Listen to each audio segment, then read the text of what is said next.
Hello, Canucks fans, and welcome back to another episode of the Canucks Conversation, brought to you as always by the great folks over hold on. Look at the background up there. The beautiful. Sky is beautiful today. This is actually, wow. I was thinking about this. What's your favorite weather? Because mine, I'll go first, is sun, hardly any clouds, but cold.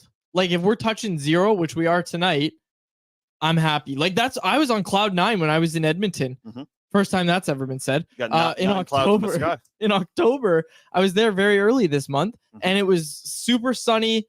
You know, friggin' cold, obviously, but it was cold. It's cold here, and I love this weather. You see, I got my Thomas Drance called this a homeless person shacket. I thought this is a nice little shirt. I like this shirt. Anyways, Dave Quadrelli alongside Chris Faber, opening some packs courtesy of our friends over at Zephyr Epic. If you want some hockey cards for yourself, be sure to visit them online at zephyrepic.com. If you want to shop in person, they've got a retail location in Surrey, British Columbia. You're opening some packs there. You know what I realized, Chris? Brett Pesce. A lot of people didn't realize that the show started at 1 today. Chat's pretty light. I also didn't know it started at 1 until I asked you at 11 o'clock. Yep. So here we are. Oh, here, I'll open my packs. You keep talking about Zephyr Epic. Zephyr Epic, good folks. They got the big sale going on here in the fall. Check out their website, up to 40% off. A lot of their deals right now, 40% off. That's a steal. And we looked at some of them earlier. Some cool packs in there involving in the sale. Get your Pokemon, you get your hockey cards, get all your stuff. Get a Brett Pesce card if you want. Something fun. Guess, name that Nuck. Yep. I got a Young Gun. Yeah, well, I know who it is then. How do you know? Because it ain't going to be another Quinn Hughes pack like I had yesterday. It's Zach McEwen, right? Okay, yeah, it is. Or Ilya Mikheyev? No, Zach McEwen. Big Mac Zach. Nice. We've got a couple of those. Remember when people ordered Big Macs for like a week because you told them? That was me. Yeah, well, that was all you. I do just love Big Macs, though. I did that almost as much as I love Wendy's. Are we doing this already? No, I'm just kidding. Okay. Hey, the Oilers lost again. Where's Aaron? Aaron at? Bring him in. Aaron Bordato is our technical. Drag his ass in here. Aaron Bordato is our technical producer. Aaron, how you feeling, buddy? Not good, Quads. I'm not doing very well over here in Edmonton. There's no Connor. There's always hope. There will always be hope. I will always find a way to get up for these games. But right now, man, it's not going well in our own end. It's not going well. It's like Evan. I don't know if you've been watching. Evan Bouchard's having a very rough go so far this season. He's producing points, but my God, I don't even know if you saw one of the turnovers he had yesterday. He was at the side of the net, nobody touching him, and just lost a puck. Bing, bang, boom. Back of the net. Quads, It's not going well. Oilers Nation after a dark is just Oilers Nation after a loss. Just Oilers Nation going dark. So they're 32nd in the league in high danger save percentage. Like I think Campbell and Skinner are rocking like somewhere around 650. 6 is what I saw. Yeah, you know it. Yeah, 6 on the top. Actually, just a update for me here. I unblocked Cody Sievertson in the chat today, and this is a great comment. More like Aaron Draft Lotto instead of Bordato. Oh, that's a good one. There you go. The Oilers. Yeah, Macklin Celebrini is pretty. Could you imagine the Oilers actually won the first overall? We're not doing that again. Last night, Zach Lang was doing the show with me for After Dark, and he shows me during it. He shows me his Twitter. And it's Macklin Celebrini highlights. So I was like, get that away from me. All right. Well, I'm sure we'll have more check-ins about the Oilers coming forward here. But yes. Aaron, thank you for sharing your pain with our Canucks fans. Canucks fans love that. I like to see a little bit of pain around the league. Yeah, especially when it's coming out of Edmonton. Yeah, because what's going on here in Vancouver? Nothing but blue skies, baby. That's right. Good vibes. Quickly, did you get a chance to watch Frozen Frenzy at all last night?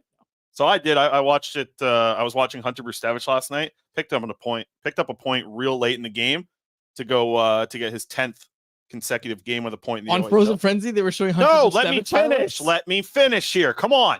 I'm watching Hunter Brustevich on this screen, and on this screen I had the Frozen Frenzy. I thought it actually has some potential.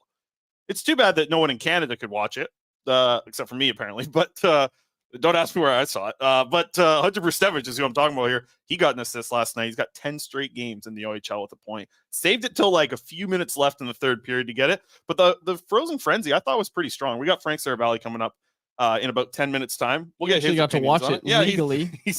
Hey, I was legally or no. Just stop. Anyways, Frozen Frenzy. It's good. Good stuff from the NHL.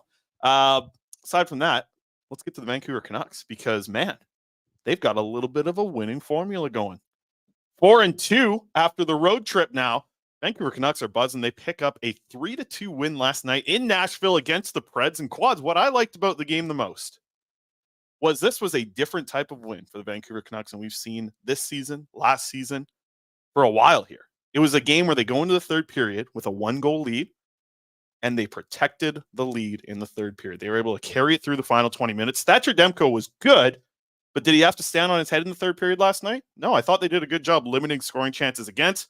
Some penalties late made things interesting. You had Friedman and Myers take the penalty. The Tyler Myers cross-check at the end of the game there to give the Predators a power play. Luckily, they got to draw it into 4-on-4 and kind of close out with a power play. Then Elias Pettersson misses 2 empty nets. But the Canucks end up winning 3-2, hanging on. I tell you, lots to like about this team talking so much about wanting to fit the structure, buy into what the coach is selling. I think you saw a lot of that last night. There's no world you got your sunglasses on. For the audio listeners, they should know. Quads just put on his sunglasses, so something's coming here. There is no world where this road trip is anything but a smashing success. Oh, a little British term. What, smashing success? Smashing success, yeah. Is that British? Yeah. Isn't most of our language technically British? English, yeah. Same language. Anyways, you learned that on Duolingo? No, I'm learning English on Duolingo. British. Okay. There is no world where this road trip, this overall record coming back home, the Canucks didn't have a win after 6 games last year. True. And we were still talking about, oh, maybe they can do it. Maybe they can make this push under Tocchet. The thing is, people don't really understand. Like, there's a reason that the American Thanksgiving is kind of that cutoff that is always brought up of like, okay, if you're in a playoff spot by American Thanksgiving, you are likely to be there come playoff time too. It's because teams don't usually go like this, which is what the Canucks have done for the past, 10 years? Roller coasters, yeah. Roller coasters. For those yesterday was the Dumbo ride, just smooth sailing. You know the Dumbo ride? That was the most complete effort from the Canucks. That was the Dumbo ride of games for them. That was the most complete effort we had seen from the team. Look, you go read the statsies by Mike Liu over at Canucks Army. I don't want to use the term dominated, but they were in control of that game the entire time. That was the kind of game where in years past, we would see them play that well. We'd see them give up for a period or two because it's not working and they weren't able to score and blah, blah, blah, blah, blah. All these bad things are happening to them. The score is close. It should have been much higher. Those things happen. And then post game, we hear, yeah, we ran into a hot goalie. We ran into a hot goalie. Things didn't go our way tonight. The excuses would start flying. That's what we would hear. And hell, media, we would probably say the same thing. Like, well, they played well. They just didn't get the result. They played well last night. And then when they weren't getting the results, they continued to play well.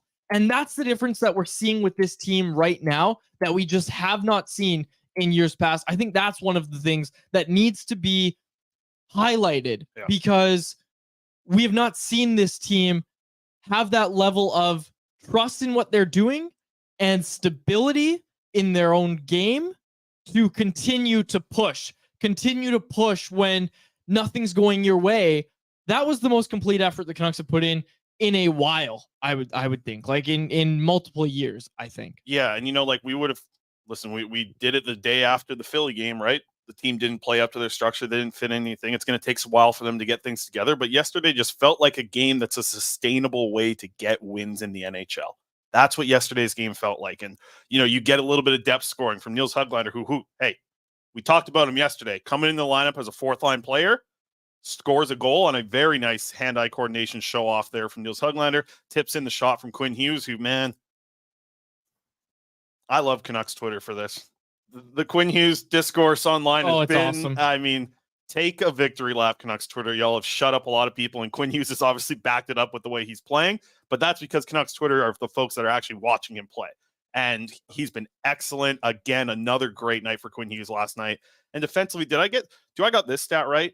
Including every single second of ice time, he's been on the ice for 14 goals for, 1 goal against all season long. I mean, man, with a 4-2 record, that's pretty damn good. The way that Quinn Hughes' stat line sounds, it sounds more like the Vegas Golden Knights at 6-0. Like, he's been undefeated this season. Quinn Hughes is putting himself. And I heard this from David Amber on the call yesterday.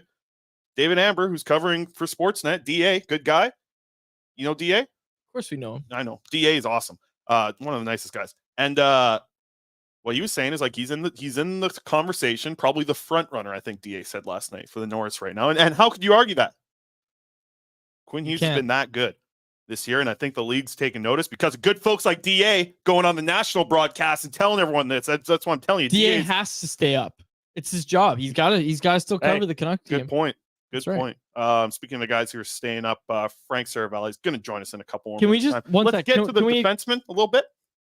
Yeah, one sec. Okay. Aaron, can you pull up the Western Conference standings again? I know we had those for a sec here. I just want to pull them up. Mm-hmm. Weird. Aaron, I think you forgot to add the Oilers somewhere in there. Yeah, they should be somewhere around the wild card, probably. Somewhere. Anyways. He got it out there pretty quick. Yeah, sorry, Aaron. Aaron just catches straight. Hey, we talked about this yesterday on the show. Was there a swap in the bottom two pairings? And we're like, yeah, we'll see what happens. Is Carson Soucy and Tyler Myers really going to be a third pairing? Let's take a look at the defenseman ice time from last night. And leading the way, not Quinn Hughes. Filip Hronek last night with 27:33. Quinn Hughes with 25 minutes and 17 seconds. Ian Cole, 23 minutes last night, Quads. Ian Cole's strongest game of the year. And who rounds out the top four there? Yeah. Who is it? Mark Friedman. Mark Friedman rounding out the top four. Carson Soucy with 14 minutes and 6 seconds. And at the bottom, Tyler Myers with 13. Mark Friedman was in the AHL before the trade. Second pairing in the AHL. Like, second pairing AHL gets called up second pairing NHL in the Vancouver Canucks. And like we see there, Tyler Myers, the low minute man on the night. I think the more the season goes, people are going to come around to Mark Friedman. Listen, he's wearing number 51. So that's like a good start as a Vancouver Canuck. Everybody loves Troy Stetcher, obviously. Does he have a dog? That's the thing. Once we see his dog and then he starts drawing some penalties like we've heard that he's going to do, I think he's been solid defensively. Right? Yeah. Like I don't think he's been like a standout, incredible defensive player. Probably not a top four defenseman. He's a placeholder for Ethan Bear. Say it on every show now. I know you love. You got Ethan Bear. You probably texted. Canucks are trading for Chris Tanev. We know that, obviously. Yeah, I saw Mike Gold, your buddy over there. He's tweeting out a trade proposal. Yeah, no, Mike Gould had a proposal. Dollywall had the report. Yeah, but Mike Gould, he does a good work. Also, should clarify, Dollywall had a report that and it's not even a report. Dollywall just thought this out loud and everybody jumped on it. If Dollywall says it, it's well, he said if Chris Tanev hits free agency, he's a UFA after this year, would the Canucks be interested? Probably. Probably. Gonna be 34. You know who Dollywall said that to?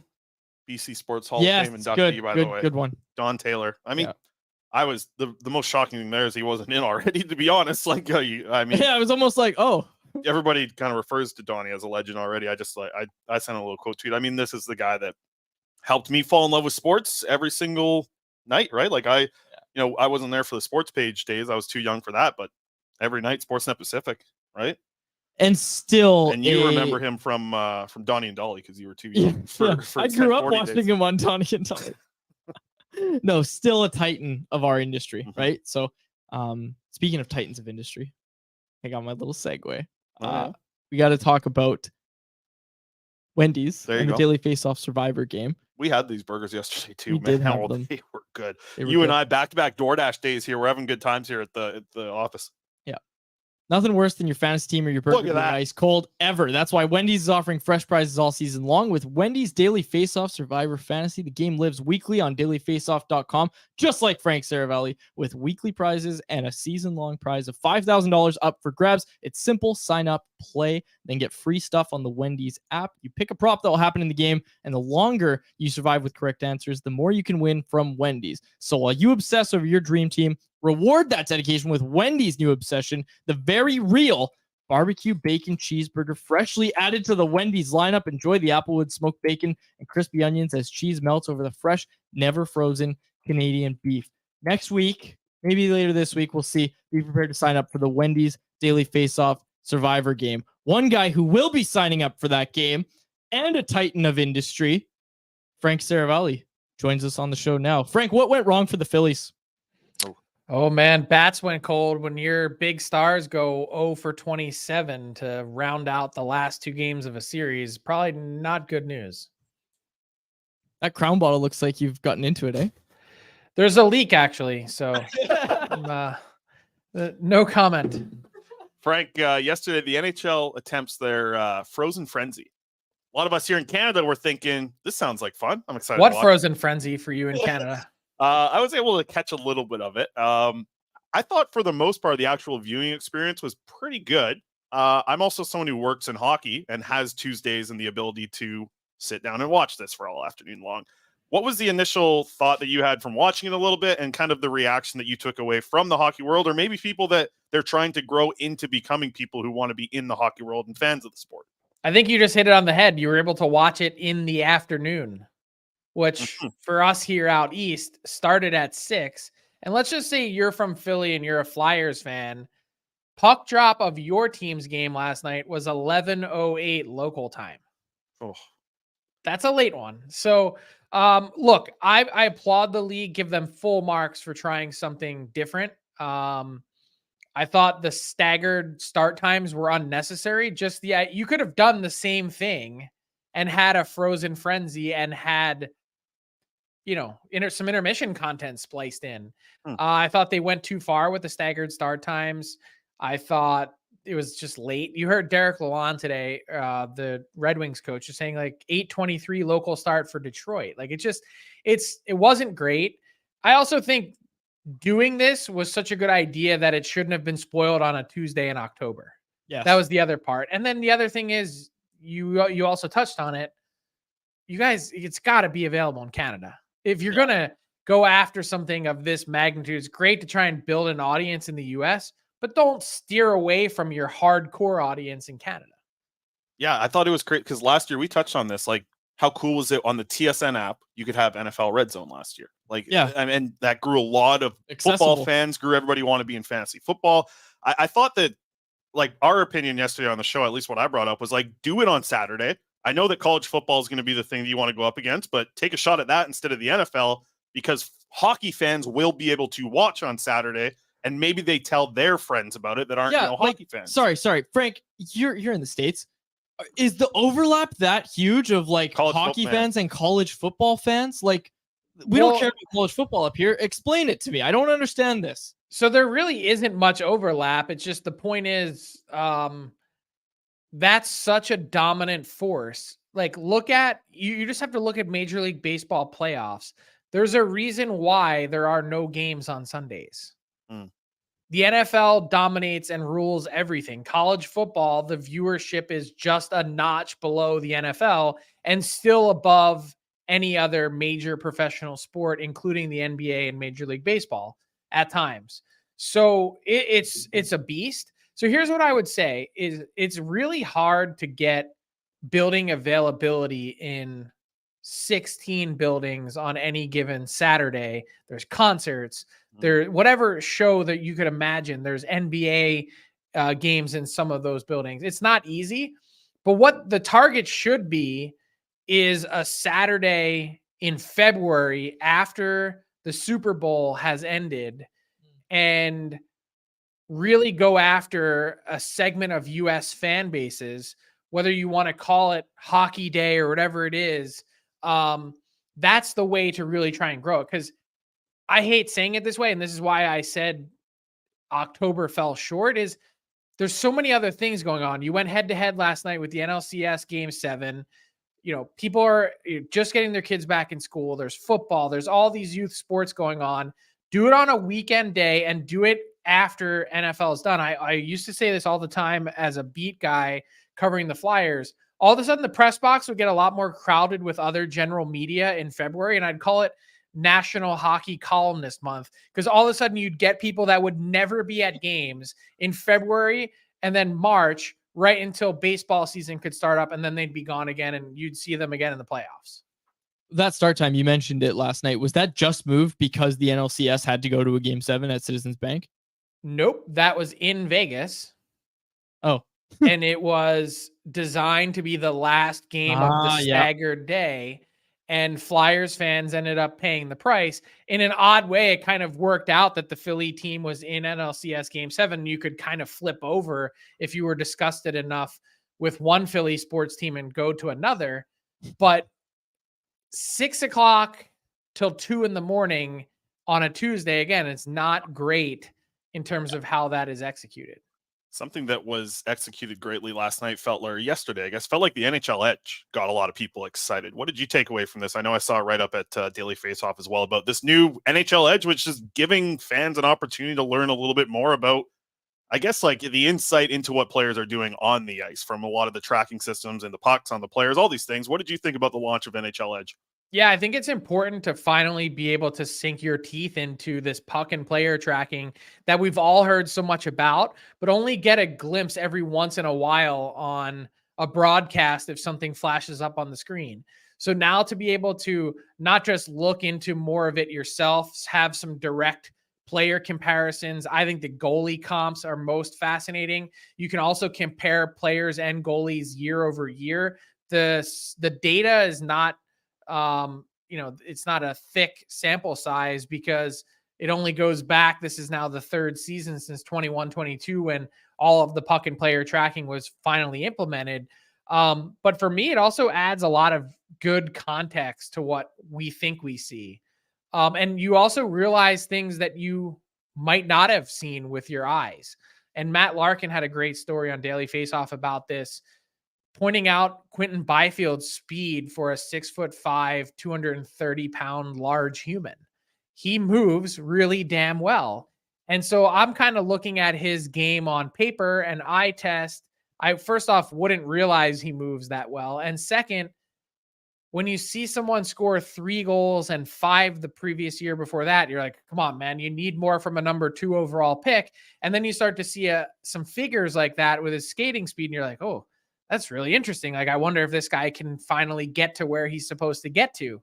And you see Travis Sanheim, for instance, on the back end, the only defenseman this season with 200+ mile-an-hour shots, thought he's a pretty decent piece for the Flyers on their back end. And now I'm like, ooh, that's really interesting. No one else has gotten to that. It's one thing to do it in a hardest shot competition, but it's another thing to tee it up live in game, receiving a pass from someone. What's your favorite stat from NHL Edge? I know we looked at a bunch of Canucks players yesterday. I know Quads dove into it as well, wrote something over at Canucks Army. What's your favorite one that is now publicly available to fans? I would say the goalie shot location data. It's way more nuanced and broken down than I thought it might be. And so there's all these little areas of the ice. They've got high danger, of course, and they've got mid-range, but also long range. And so I just feel like those maps sort of add some context to what we're seeing and can provide a little bit more layers to, just from our media perspective, coverage. Just like we all saw it coming, Canucks are 4-2-0 to start the year. What are you liking from this team that you're just not seeing from the Edmonton Oilers? Like how you phrased that. I would say this is a direct comparable to not just the Oilers, but also the Flames. Guess what both of those two teams have had that only once the Canucks were openly questioned by their coach and then seemed to have fixed it, is work ethic. That was a big, of course, I don't want to say bugaboo, but something that Rick Tocchet harped on last week coming through Philly, that I think the Canucks, you've gotten way better efforts from them. And that's one thing that I think is still lingering from the Oilers, who also had a very similar type press conference from their coach after their stop against the Flyers, interestingly enough, just 2 days later. And then the Flames, like, you hear some of the things that have been coming out of Nikita Zadorov's mouth and some others. There's some frustration that's set in, and the Canucks have brought what I thought was a much needed lunch pail mentality to this season. Who are we? Like, that should be taped to the top of their dressing room. Who are we to think that we're better than anyone else? That's the line of the season as far as I'm concerned. We're only a few weeks in. It's going to be tough to top. Do you like that Tocchet? Like, we've talked about it, how it feels like he kind of nipped that in the bud right away. Like, he didn't mince words. He didn't wait at all. Soft. Seems like He said they were soft. Yeah. It's the worst thing. It's like it's the worst 4-letter word you can say to a hockey player or team. And guess what? It's accurate, and it's been accurate for the last few years. And I said this to you guys last season and beyond. The Vancouver Canucks have been way too easy to play against. And that feels like it's changing. And it takes someone like Rick Tocchet to continually call it out privately first before doing it publicly, to really have something like that sink in. I don't know if it's worse to be called soft or if I were to snap a thing of spaghetti here in front of you two.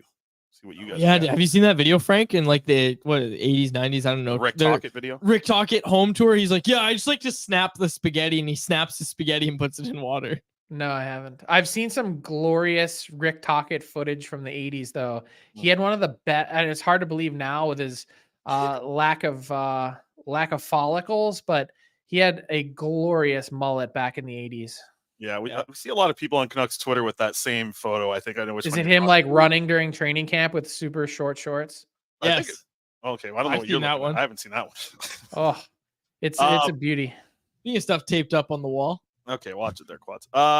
Frank, I guess a question that a lot of Canucks fans are having is Teddy Bluger's about to return from the lineup here. Somebody's going to have to come out of this lineup. It looks like it's going to be one of the wingers. And I think a lot of Canucks fans are asking, well, what's the latest that we're hearing about Connor Garland? Because if they have to take out a winger, could it be via trade? Is there anything to report here on Connor Garland? Are you hearing anything? No, nothing new to report. I think it's been status quo as far as I know. I think it's been a huge hang up on the term. And look, it's, far be it from me to be the one that's making lineup suggestions. But I think what's really interesting is, like, I think you got to keep someone like Höglander going. To me, he can't be the guy that comes out. Is that a harsh or too much opinion? That's a great take, and it sounds like you've actually been watching Canucks games if you have that take. Well, first off, you need guys like him in your lineup that can make things happen. And second, he's on the younger end of this team that he has to be a piece that continues to develop. And so taking him out, making him a healthy scratch. I mean, to me, like, I don't, you could come up with a bunch of different scenarios, but like one guy and this is not a knock on him at all, and he's actually been pretty good to start the year. What is Phil DiGiuseppe? So like is he not a spare part in the NHL? A fringe NHL player? I think he's a guy who's found a coach that really believes it. We say this all the time. Tocchet's been saying this ever since he got here. Like, he really likes the way that PDG plays. Size, north, south. Like, Frank, he's getting compared to Alex Burrows right now in the market. Like, there's people throwing that out there. And hey, like, you were on their show earlier. I agree with you. Like, I agree with you that Phil DiGiuseppe at the NHL level is a spare part. He is not your prototypical top 6 player. And if you're going to be a playoff team, you probably don't want Phil DiGiuseppe in your top 6. I just don't know if, I don't know. You finished your thought, I guess. No, I would just say, like, you have to, if you're the Canucks and you want to get to where you get to, it's great. And you need players like Phil DiGiuseppe to help push you there. Like, think of some other guys that have found and carved out niche roles in the NHL that have been really well liked and trusted by a coach. I think of someone like Pierre-Edouard Bellemare or whoever it might be, other guys that have come through different organizations that have found and carved out roles and homes. And I'm not saying DiGiuseppe can't be that guy. My only point would be on a pure macro level, 30,000 foot view. Whatever it is that you do, you have to continue to pump the tires and confidence of someone like Höglander to just allow him to continue to progress. We know that development is not a straight line. It's difficult. There are tons of false starts, fits and starts. But for me, like, I could take out a bunch of other guys before we got to Nils Höglander. Yep. Completely agree. I think he's been excellent. And former guest of the show back when he couldn't speak English. We learned Dakota. that. Who else is in line? Dakota Joshua? Yeah. I mean, you got Joshua. I think Beauvillier's starting to get a little bit of a concern here. What I will say, like, I would take Beauvillier out of the lineup way faster than I take PGG out of this lineup. What about Dakota Joshua? Not before PDG Beauvillier. Not coming out. Not before Beauvillier, and Beauvillier is way before PDG. Mm-hmm. Like, I don't know. Like PDG's been the Canucks' fastest skater this year. We were looking at NHL Edge. He's leading the team in like top. You're getting the edge, Quad. And he's forechecking very, very hard right now. Like, well, you need that especially with you have someone like JT Miller and hopefully they could set up Brock Besser. Like that makes a lot of sense to me. And the lines worked. Yeah. I mean, so then, okay. So my point was don't get lost in the 6-game stretch to start the year and think big picture. That's all I was stressing. I like that. I think and the other part too, like I would just think back to being there during training camp and Rick Tocchet kind of snapping back against the idea of Dakota Joshua having a carved out spot on this team, saying that that's not the case. Yep. So if you were ranking your candidates to come out, who would they be? I mean, Studnicka, Beauvillier. Oh, you got Bluger, so Studnicka is already out. Okay. He'll be down to the A, yep. Beauvillier is number 1 for me. That's the guy you take out of the lineup immediately. You don't touch Sam Lafferty. You don't touch Suter. I'd say you probably go Beauvillier, Joshua. Like those are the 2. And then if I had to pick a third, which I don't, I would say then Suter, but I don't think it should be Suter. And I think even when you do that, you're creating that internal competition that this team's just lacked for so long. Like we've talked about, meritocracy is good. The fact that someone can come in like Di Giuseppe, as you mentioned, and really find a home, I think it sends a message to everyone else. Yep. My only thing with taking out some of those other guys before Beauvillier is how many of them have scored 20 goals in the NHL? It's not money. I don't care about the money part. The cap hit's the same whether he's in or out for the most part. I don't think any of them have. I don't think Joshua has. I mean, Connor Garland. I'm answering. I know the question. I mean, I answered it. I know that he struggled, but most importantly, there has to be a way to get there for him. And that line's got a nice little nickname. I don't know if you've heard this yet, but the PB&J line with Phil, Brock, and JT. I mean, come on. I did hear that. I kind of like it. I like it as well. Frank, we always like these. I like PB&Js. Hey, I haven't had a PB&J in so long. Like it's such a, you know what? Like, it's funny you said that because all the time I'm like, it's such an underrated like dinner. Like you get through a day and you're like, oh, I don't want to order anything. Maybe I should DoorDash something. And then you don't. And it's like, hey, I could have cereal, I could have soup, maybe a little Kraft macaroni and cheese dinner, or why don't I just make myself a PB&J? Hey, I'll go with like, maybe this is the adult version a little bit more, but I'll do peanut butter and let it melt with then a little honey on top. Like maybe that's my new jam. And that's not too much of a mix. I think the jam is so underrated. Yeah, it's true. Good. Do you go strawberry or grape?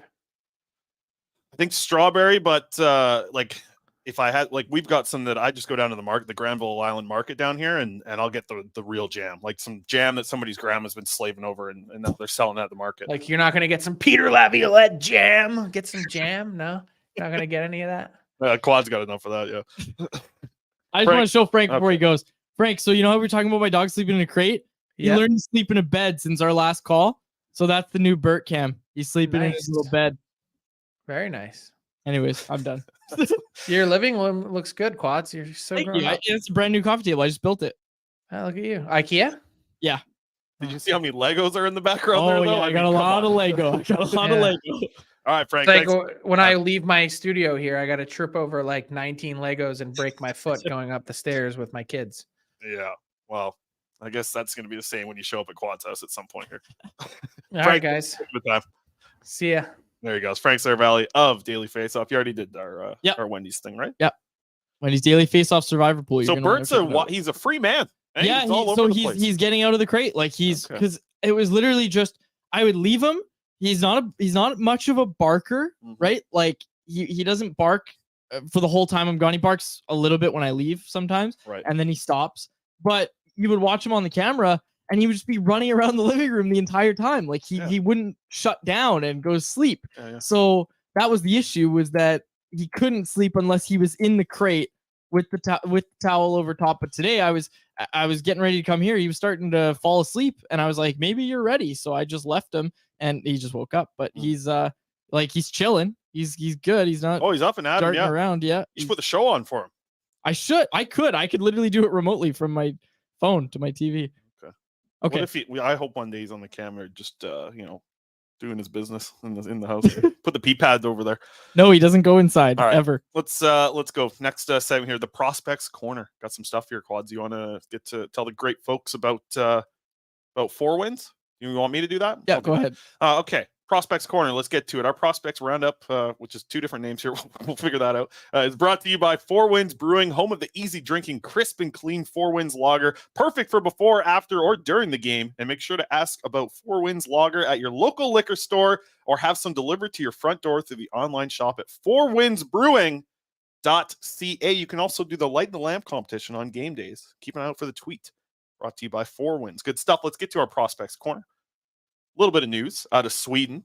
You can pull this up here, Aaron. Out of Sweden. I know I put this in yesterday. I was going to talk about it. But Elias Pettersson, DPD that is, and Jonathan Lekkerimäki are both to play for Sweden at the Five Nations tournament that takes place on November 9th to 12th. Tom Willander, he's going to be staying at BU. He's going to be staying at BU, just like your nachos should be staying on the ground. Willander staying at BU for NCAA play. All 3 of the prospects looking good for the 2024 World Junior roster. The Five Nations tournament will see Sweden face Switzerland, Slovakia, Czechia, and Finland over the 4-day event. And Sweden's World Junior camp is set for December 13th in Ängelholm, Sweden. Looks like Angel Home, but that I probably screwed that up. Our Swedish listener, let me know. Tack for that. That's going to get going December 13th, as well as I do want to bring up Vasily Podkolzin. Oh, last night, Vasily Podkolzin, beautiful overtime goal to win it. AHL TV cut out last night, folks. Come on now. I mean, I couldn't get to see it live, but we got the highlights here from the Abbotsford Canucks. And I tell you, Aaron's got good Wi-Fi today. Great view here from the Abbotsford Canucks on Twitter. Podkolzin, what did he do, Quads? Went to the net. Put the nachos down. This is chips and salsa here. Vasily Podkolzin driving in. He's got 5 goals in 5 AHL games now. Just an excellent showing of exactly what you want to see from Podkolzin, going straight to the net, head down, wins it in overtime.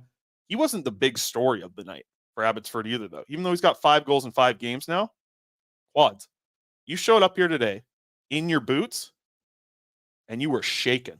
You were shaking in your boots today because Nikita Tolopilo had 34 saves on 35 shots. He's got a .958 save percentage through 2 starts. And you know, it's been Archer Silov's had a slow start to the season. This Tolopilo kid coming out of the Allsvenskan, wow, is he looking good? I mean, 6'6". Everybody in Abbotsford that's watching him is like, wow, I'm getting messages from all these people, and they're thinking, man, like this kid's big. He moves well. And yesterday, this guy, he's just zen. He's there. He's calm. This Nikita Tolopilo kid, really good. .958 save percentage through 2 starts in the AHL. They're playing again tonight. Could you imagine? I mean, could he get us back-to-back? I think they're going to go back to Seelovs. I think that's the Didn't move. Seelovs get a back-to-back? Seelovs got a back-to-back over the weekend. Maybe Tolopilo gets a back-to-back. 2 losses. So, I don't know. There's something brewing down there in Abbotsford. Yesterday's game, though, Abbotsford didn't look great yesterday. They, on the back of Nikita Tolopilo, got that win last night. Also, let's just say about Vasily Podkolzin, because some of us were eating during that. That confidence to go to the net like that, that's the thing that really sticks out about it. Do you know what I mean? Like, just the fact that he was able to put it all together in a way that that's what we want to see down at the AHL level. He's going to be playing those big minutes. He's got to keep doing those types of things where you don't have to question why he's down there. And look, I know you were on board with it very early, but I know some fans were looking at it, and you know what you said is basically a little worrisome. Yeah, worrisome. You know, what you said is basically also what Rick Tocchet said. But yeah, you can't help but worry when you see kind of stuff right, like that. Let's get to anybody else here. Speaking of worry, you know what you don't need to worry about? Dinner. Cooking dinner or running to the store. Let it all come to you with DoorDash. That's right. Ding dong. It's time for anyone else presented by DoorDash. Ding dong. It's our listeners' chance to get involved and hit us up in the YouTube live chat. And it's also our listeners' chance to get 25% off and 0 delivery fees on their first order of $15 or more. Get the chat going. That's right. For a limited time, our listeners can get 25% off and 0 delivery fees on their first order of $15 or more when they download the DoorDash app and enter code NATION25. All capital letters, NATION25. Offer valid in Canada, subject to change. Terms, of course, do apply. Dalveer, Commander Vander says Quads is literally eating. Yeah. I mean, I don't get it. I'm fine with, and I'm not fine with it, but I understand if you're sneaking in a quick little bite of rice. You had nachos, like the chips. No, they're not nachos. They're just tortilla chips. Yeah, but that's the worst thing you can put out there. Oh, Bert's moving. Okay, quick little Bert cam here before we get to anyone else. It does take a little bit for these anyone else's to pile in here because the show is 30 seconds late on the YouTube, right? He ran away. He's off camera. He knows he doesn't like the camera. He's shy about Camera it. shy. Before you had him trapped in that little cage, he was thinking about it. He loves being in there. Anybody else with a question, a topic, let us know in the anyone else. Actually, that's where he is. He walked into the crate. He just, Yeah, he just walked into the crate and went to sleep. closes it, locks himself in. Yeah, can't figure out how to close it, but Tucks that's it in where for he the is. That's so funny. Okay, go on. Anyone else? All right. Carson Haywood. This is the first anyone else we're going to get. Read it. No, you can read it. Faber looking like he came from your local prison. Okay. Antagonist. Who do you see the Canucks adding in free agency this upcoming year? Cost and fit in mind. I think I've talked a little bit about some of the players. I'm going to get the list up here so we can actually. I'm going to throw one out. Trade for Chris Tanev now. Don't wait till the trade deadline. Trade for him now. Yeah. Would you do? Here we go. Here's one for you, Chris. Mm-hmm. Would you do like Jack Studnicka and a 3rd or 4th round pick for Chris Tanev if the Flames don't think they're going to want to re-sign him? Ooh, I don't know. 4th round. Let's say 4th. Jack Studnicka and a 4th round pick. Well, you got to think about the cap there with for Chris Tanev, and then you're extending a 35-year-old $4.5 million cap for now, but then you're extending him next year, right? What if Garland's in there somehow? Sure, to throw kind of Garland, balance the money out? Beauvillier, whatever. You think about it for sure. Yeah, would you do Garland for Tanev straight up? I think you'd have to think about it. I think so. And then you extend Tanev. That's my pick. A lot of money coming off the books for the Canucks. Tyler Myers, $6 million UFA, but Can we quickly talk about like Tyler Myers? I'd like another one of these years where it's a little bit quieter. Maybe Ian Cole gets another 1-year deal, right? Maybe who's the Pittsburgh guy? Gensel. They like Gensel probably. Yeah. Maybe he's something he'd come in a little bit low. I wouldn't go big game shopping in free agency. No, and they haven't. And I don't think they will. Years. No, I think the management group's done a good job of that. This past free agency was like the nicest free agency I've seen while covering the Vancouver Canucks. So I'd look at him. Is Tyler Toffoli a guy that you can add for $3 million range? There are right? options in that mid range. I don't think you want to go anybody over $4 million. Yeah. I don't think there's that guy out there for you in free agency. Yeah. Is Brett Pesce maybe the only one? Yeah, exactly. I mean, look at that. Yep. Right shot defenseman, Brett Pesce. I think I'd look that way, but I wouldn't go too heavy on anybody else. Not to jump back too far, but Aaron, can we pull up these charts? The one showing Ian Cole's stats with Myers. Let's look at that one first, because this is the stat card, courtesy of Hockey Stat Cards. Ian Cole, you can see him at the bottom there with Tyler Myers. Like Tyler Myers down there, then Ian Cole. The next defenseman is like Mark Friedman and Philip Hronik, but their charts look a lot better. And for those on the podcast, this is basically just putting a picture to defensive impact. Myers is very low. Ian Cole also not that great in that category. And then you look at it the next game when Cole plays heavier minutes, but he doesn't have to play with Tyler Myers. Ian Cole, according to this, is the second best defenseman on the team last night for the Canucks. Wow, And Carson Soucy, who on that first chart was much higher, is down at the bottom with Tyler Myers because he had to play with Tyler Myers. Like, it's at the point, Chris, where this one player is dragging down whoever he is playing with. That's where we're at. And hey, they're limiting his minutes, and that seems to be the winning formula for this team. But that's a massive, massive problem for this team. It is. And Carson Soucy yesterday, his dog rating was like second highest on the team. Exactly. He's trying. And everyone's like, what's going on? Yeah. He's trying. Well, they made the change. The top four. And Myers' dog rating has been on the floor. He's been the cat all season long. 3 games in a row. 3 games in a row. He's been the cat. All right, let's get to our Betway bet of the day. Okay, go ahead. Brought to you by the great folks over there at Betway. Our bet of the day, we only got one game again tonight after 16 games yesterday. And I forgot our bet already. Aaron. Oh, I got a bet. Arizona Diamondbacks. No, I think it was Alexander Ovechkin to score tonight at plus 140. There you go. There we go. Betway. he scored yesterday to break the slump. He scored a goal against Toronto. I think he had like a ridiculous amount of shots last night. So I'm going to go again. I'm going to say that he's going to stay hot. Does he? Do you think he does the thing? What's that? Do you think he breaks the record? I think so. Yeah, I think so. I think it's just a slow start for him. Here we go. Alexander Ovechkin plus 140. $10 bet's going to turn you 24. You get another goal from him, just like you did yesterday on the Washington Capitals. Yeah. All right, that's our Betway bet of the day. 90 plus play. If you choose to play, please play responsibly. Okay, I know why you're stuttering a little. Yeah. Do you want to do this now? Yeah. It's time. All right. I'm going to press send on the tweet. Was it because I sang? Wasn't because he sang. Was there something I could have done differently? Nothing you could have done differently. Maybe not eating chips during the show? Could have been part of it. All right. I can't even watch. Okay, go ahead. All right. The tweet's been sent. You want to read your tweet? Not really. Do you want me to read your tweet? I gotta get an impression. So I recently gave in my 2 weeks notice with Canucks Army and Nation Network. I'm going to finish this week. I'm going to finish next week. And then that'll be the end of my time with Canucks Army. Oh, man, it was hard. And Canucks Conversation. The show's going to continue on. You're going to take the reins of the thing that I built. Yeah, it's been a hell of a 5 years with Canucks Army. I've worked really hard. Worked really hard at my time at Canucks Army and doing everything with this show as well. We've grown into something pretty awesome. But time is here to move on to something else. I'm excited to be a good husband and hopefully a father soon. Maybe not soon, maybe not next month, but eventually here and be more of a family person. Huge wife guy. We already established that. Yeah, my next but also we should be clear, this isn't because of your wife. She's no. No,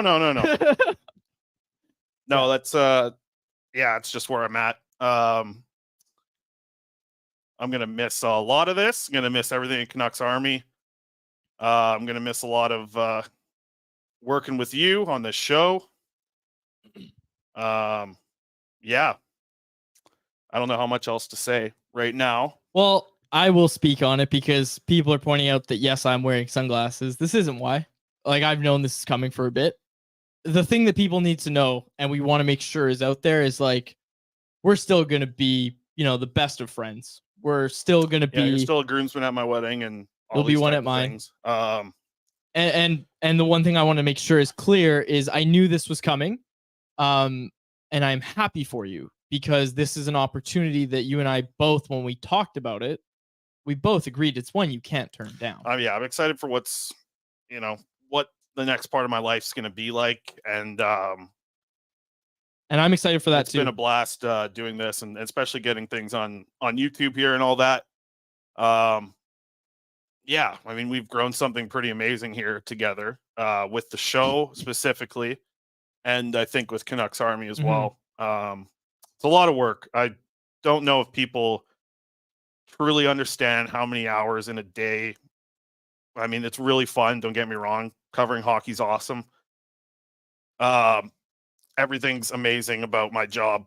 I just need a little bit more of a family balance and certain things now. Look, people know older, you stay up to watch prospects. People know how hard we grind. You are getting an opportunity to do less grinding. Yeah, no, and that is what you need. I'll be able to talk more about another opportunity, something down the road here. It's a great It's opportunity. going to be a little different for sure, but I'm excited about it. I'll have more to talk about that in the coming days, but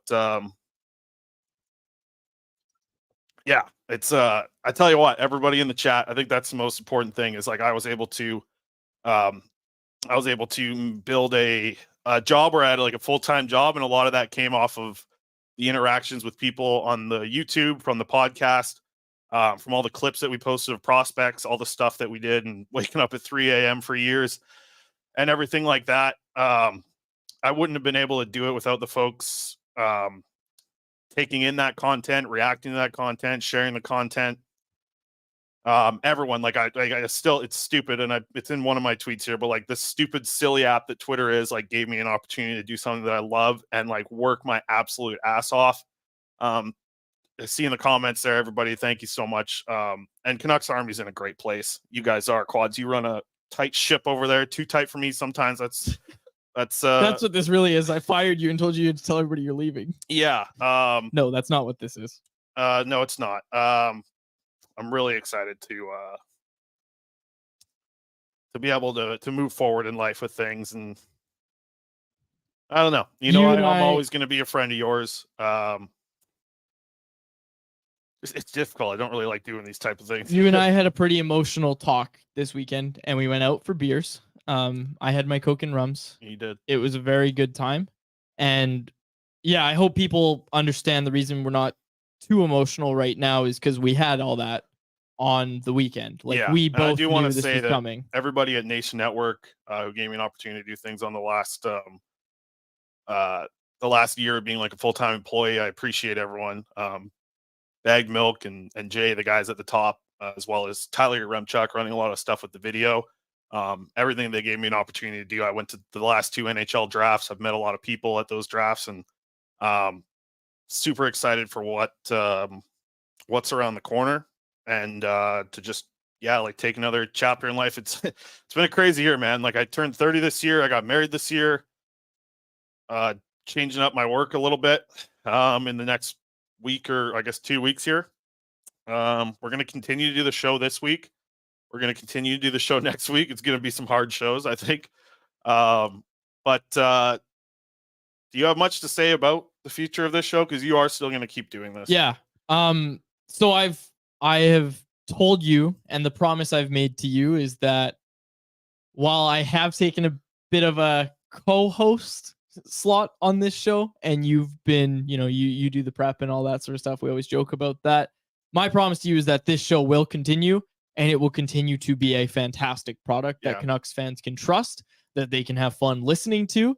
I know it's not going to be you and I, but again, it's like what's like with you. We can't say too much more about the future, but we will have that figured out by the time that you are gone. Your last show is November 3rd. November 3rd will be the last show. And that is going to be quite a day. We've got quite a plan for each other. And I think it's been tough last couple of days. Maybe we've had too much fun just screwing around on this show than talking hockey and doing that type of thing. But I think we're just trying to have some fun moving forward. So yeah, things are going to be different. But I know that like, as much as you call me the man who built the place, like, you definitely built a lot of this as well. You came on episode 60 was your first one. Episode 61. Like, I did 60 without you. You came on 61. So you've done 400 plus episodes. This is episode 486. And we've done a ton of good work together, man. I'm so proud of what we've done with this show. And what we've done at Canucks Army. I'm really going to miss everything. Yeah. So I don't know. Did we just close out on that? I don't know. Like, do people have questions? Because I don't want to, I think we'll spend more time later on in the week. Probably next week as well. Doing some stuff. I think I can talk more about what's next week. We're going to be closing the Patreon. Yeah. We'll do something on the We're Patreon. going to have one more Patreon Either episode tomorrow before or we Friday. close it. Yeah. Mm-hmm. So just a heads up for all of our wonderful Patreon subscribers who obviously listen to every episode of this show. Man. Maybe it'll be like I see Jeremy in the chat. Yeah, when they go on a cup run, maybe I'll pull like a Cheech and come out of retirement on this show or something. Like, I hope he does when they get back into the playoffs and stuff like that. Yeah. I'll just we're gonna miss you. We are very, and when I say we, I mean me, everybody at Canucks Army, everybody at Nation Network, everybody that listens to this show, everybody that reads all of the stuff you do at Canucks Army. Again, to speak on the future, Dave Hall, someone we've brought in recently, he's learned from you. He's doing a fantastic job. He's going to be kind of taking over our prospect coverage, and Cody Sievertson, who already is doing a bang up job on Abbotsford, is going to be our Abbotsford guy. Yeah, I think I really hope that that's something that you guys continue to do, is the prospects and the Abbotsford coverage. I know a lot of people care about that. So keep that going at Canucks Army. You and I have had a lot of conversations about it. I'm really happy with the team that you guys have there and what you guys have assembled to continue everything on. Yeah, we're It's tough. it's tough. It's very bittersweet. I have so much fun every day. I work way too much. I work a lot. You asked me to write out my daily sheets. It took three papers to fill out what I do in a day. But that's the thing. It's because I love doing this, and the whole time I've just wanted to make Canucks fans like their fandom better. And I really think that over these 5 years of doing it, I think that I hope I've made people's lives a little bit better following the Canucks and having fun with their favorite sports team. So, a couple theories in the chat of where you're going. Oh God, they traded him to Pittsburgh. Yeah. Someone else said. No, are you a right-handed defenseman? Are you replacing Tyler Myers? I'd probably get bought out.